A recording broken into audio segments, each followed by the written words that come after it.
సాధనా నాయుడు అక్క. ఈ అక్కను మనం ఆల్రెడీ ఒకసారి రోస్ట్ చేసాం, ఇప్పుడు మళ్ళీ రోస్ట్ చేయబోతున్నాం. ఎందుక ఒకసారి ఇది విను. ఫస్ట్ బ్రో, మీ ఇంట్లో ఆడవాళ్ళు ఏం చేస్తున్నారు ఏంటో ముందు మీరు ఇంట్లో వాళ్ళని చూసుకోండి బ్రో. వచ్చిందండి వయ్యారి. ఇంట్లో ఆడవాళ్ళు ఎలా ఉండాలని చెప్పి ఈ అక్క మనకి సూక్తులు చెప్తుంది. బేసిక్ గా అక్క ఇన్స్టాగ్రామ్ లో ఫాలోవర్స్ సంపాదించింది, ఇన్స్టాగ్రామ్ లో ఇలాంటి వీడియోలు చేసుకుంటూ, అది మనందరికీ తెలిసిందే. కానీ అది సమాజాన్ని రాంగ్ డైరెక్షన్ లో తీసుకెళ్తుంది అని మనం అక్కకి చెప్తే అక్క తిరిగి వార్నింగ్లు ఇస్తుంది. మీ ఇంట్లో ఆడవాళ్ళు ఏం చేస్తున్నారు ఏంటో ముందు మీరు ఇంట్లో వాళ్ళని చూసుకోండి బ్రో. ఆ ఇంట్లో వాళ్ళ మీద కన్సర్న్ తోనే ఇలా వీడియోలు చేసి మరీ చెప్తున్నాం అక్క నీకు. నువ్వు సంవత్సరాలు కష్టపడి ఎక్స్పోజింగ్ రీల్స్ చేసి లో ఎఫర్ట్ కంటెంట్ చేసి ఈజీగా రీచ్ తెచ్చుకొని ఫేమస్ అయిపోతావు. అందులో తప్పే ఉంది, అది ఆర్ట్. ఇప్పుడు ఆ లో ఎఫర్ట్స్ రీచ్ తోనే లక్షలు సంపాదిస్తున్నావు. మా ఇంట్లో వాళ్ళు కూడా అలాగే ఆలోచించి ఇదేదో బానే ఉందని చెప్పి వాళ్ళు కూడా నీలా ట్రై చేస్తే బాగోదు.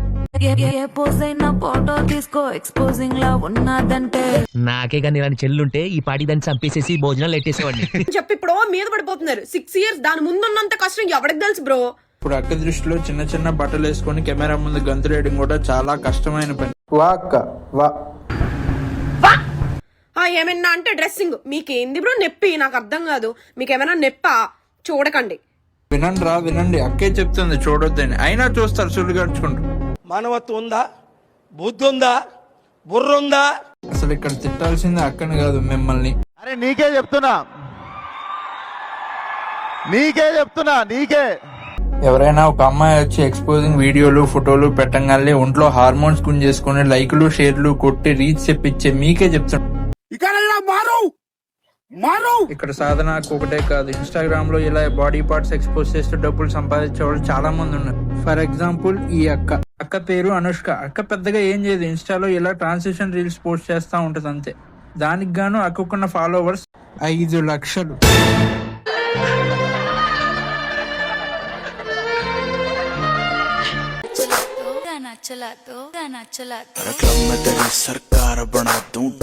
ఈ రీల్ అందరికి అర్థమయ్యే ఉంటుంది. ఒకవేళ అర్థం కాకపోతే ఏంటో నేను చెప్తా. అక్క స్కూల్లో 10 years అయినా ఇలా ఉండేదంట, కాలేజ్ లో 1 year కి ఇలా అయిపోయిందని చెప్తుంది. అంటే అక్క ఇక్కడ అసలు ఏం కన్వే చేయాలనుకుంటుంది? కాలేజ్ లో జాయిన్ అయిన అమ్మాయిలందరూ అలా పాడైపోతారనా, లేకపోతే కాలేజ్ లో జాయిన్ అయిన ప్రతి అమ్మాయి అందరితో ఫిజికల్ గా అయిపోతుంది? అక్కది అది ఒక్కటే రీల్ కాదు, ప్రతి రీల్ అలాగే ఉంటది. నా ఫేస్ చూడు, నా బాడీ చూడు, నేను ఢిల్లీలో ఎలా ఉన్నానో చూడు, ముంబైలో ఎలా ఉన్నానో చూడు, స్కూల్లో ఎలా ఉన్నానో చూడు, కాలేజ్ లో ఎలా ఉన్నానో చూడు. ఇలా అక్క సమాజానికి ఏం మెసేజ్ ఇద్దాం అనుకుంటుందో తెలియదు కానీ తనకున్న బాడీని ఫేస్ ని వాడుకొని ఇన్స్టాగ్రామ్ నుంచి డబ్బులు సంపాదిద్దామని మాత్రం డిసైడ్ అయింది. ఇలా ఎథిక్స్ మోరల్స్ పక్కన పెట్టి బతికే వీళ్ళు సమాజానికి ఇన్ఫ్లుయెన్సర్స్. ఒకవేళ మీరు చేసేది తప్పండి అని మనం వాళ్ళకి చెప్తే వాళ్ళు చెప్పే మాట నా బాడీ నా ఇష్టం. మీ ఇష్టం అయితే అకౌంట్ ప్రైవేట్ లో పెట్టుకొని రీల్స్ చేసుకోవచ్చు కదా, మళ్ళీ అలా చేయరు. తెలియక అడుగుతున్నాను, ఇదో బతుక చెప్పండి. నాకు లాస్ట్ మంత్ వరకు నాకు ఉండేది జస్ట్ 100 members అంతే సబ్స్క్రిప్షన్స్. రీసెంట్ గా ఒక AI వీడియో వల్ల, AI ఫోటోస్ వల్ల నాకు అకౌంట్ సబ్స్క్రైబర్స్ వచ్చారు. ఓకే, అక్కకి ఇప్పుడు 1929 మంది సబ్స్క్రైబర్స్, మంత్లీ 390 రూపీస్ ఛార్జ్ చేస్తుంది. అంటే మంత్లీ అక్కకి 7,52,000 రూపాయలు వస్తుంది. ఒక సీనియర్ సాఫ్ట్వేర్ ఇంజనీర్ శాలరీ కూడా అంత ఉండదు మంత్లీ. అసలు మీరు ఒకసారి ఆలోచించండి, మనం ఏం చూసి ఇన్ఫ్లుయెన్స్ అవుతున్నాం, ఏం చూసి మోటివేట్ అవుతున్నాం, దానికి రిజల్ట్ గా అసలు ఏం చేస్తున్నాం అనేది మీరు తీవ్రంగా ఆలోచించాలి.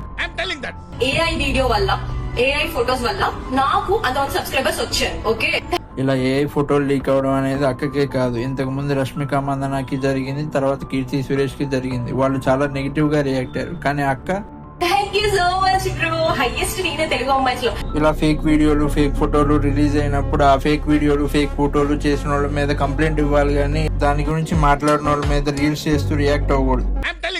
సోషల్ మీడియాలో అక్కవే కాదు, హీరోయిన్స్ ఇంకా వేరే ఇన్ఫ్లుయెన్సర్స్ కూడా ఇలా ఫేక్ వీడియోలు ఫేక్ ఫోటోలు రిలీజ్ అవుతుంది. యాజ్ అన్ ఇన్ఫ్లుయెన్సర్ వాటి గురించి అవేర్నెస్ క్రియేట్ చేయాల్సింది పోయి ఇలా రియాక్ట్ అయితే సోషల్ మీడియా ఉన్నది కాస్త సంకనాకపోతుంది.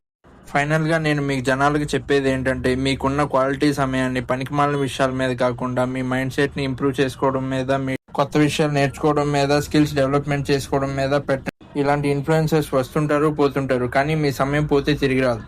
ఇంకా వీడియో నచ్చితే లైక్ చేయండి, షేర్ చేయండి. ఇలాంటి వీడియోలు ఇంకా కావాలంటే సబ్స్క్రైబ్ కూడా చేయండి.